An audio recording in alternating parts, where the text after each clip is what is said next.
ప్రస్తుతం అమెరికా పర్యటనలో ఉన్న తెలంగాణ పంచాయతీరాజ్ సీతక్కగా అందరూ పిలుచుకునే మంత్రి అనసూయ సరిహద్దులు దాటినా తన నియోజకవర్గ రైతుల సంక్షేమాన్ని మరవలేదు.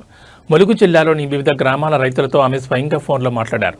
నియోజకవర్గంలో పంటల సాగు పరిస్థితి, కురుస్తున్న వర్షాలు మరియు చెరువులు, కుంటల్లో నీటి నిల్వలపై వివరంగా ఆరా తీసి వారికి కొండంత భరోసా ఇచ్చారు. కొద్ది రోజులుగా వర్షాభావ పరిస్థితుల పట్ల రైతులు ఆందోళన చెందొద్దని, రాబోయే రోజుల్లో విస్తారంగా వర్షాలు కురిసే అవకాశం ఉందంటూ మంత్రి సీతక్క రైతుల్లో ఆశలు నింపారు. ప్రతి వర్ష బోటును వడిసిపట్టి భూగర్భ జల మట్టాలను పెంచడమే లక్ష్యంగా ప్రభుత్వం చేపట్టిన జలసిరి కార్యక్రమాన్ని ప్రస్తావించారు. ములుగు జిల్లాలోని ప్రతి గ్రామంలోనూ జలసిరిని ఒక ప్రజా ఉద్యమంలో చేపట్టి విజయవంతం చేయాలని ప్రజాప్రతినిధులకు, గ్రామస్తులకు పిలుపునిచ్చారు. రైతులకు సాగునీరు, విత్తనాలు, ఎరువుల కొరత లేకుండా ముందస్తు చర్యలు తీసుకోవాలని వ్యవసాయ, పంచాయతీరాజ్ శాఖ అధికారులను సీతక్క ఆదేశించారు.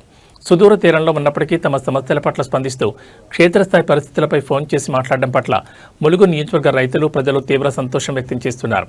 అమెరికా పర్యటనలోనూ ప్రజా సంక్షేమే పరమావధిగా వ్యవహరిస్తున్న మంత్రి సీతక్క ఫోన్ కాల్ నెట్టింట వైరల్ గా మారింది.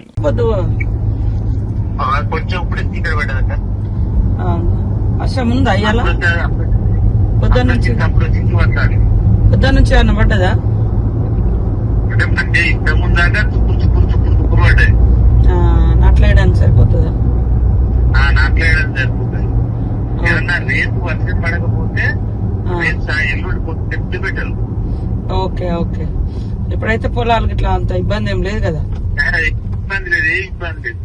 సరే సరే. వాటర్ మొన్న రాత్రి బాగా పడ్డట్టుంది కదా? నిన్న రాత్రి, ఈ రోజు రాత్రి కంటే మొన్న నైట్ బాగా పడ్డదా?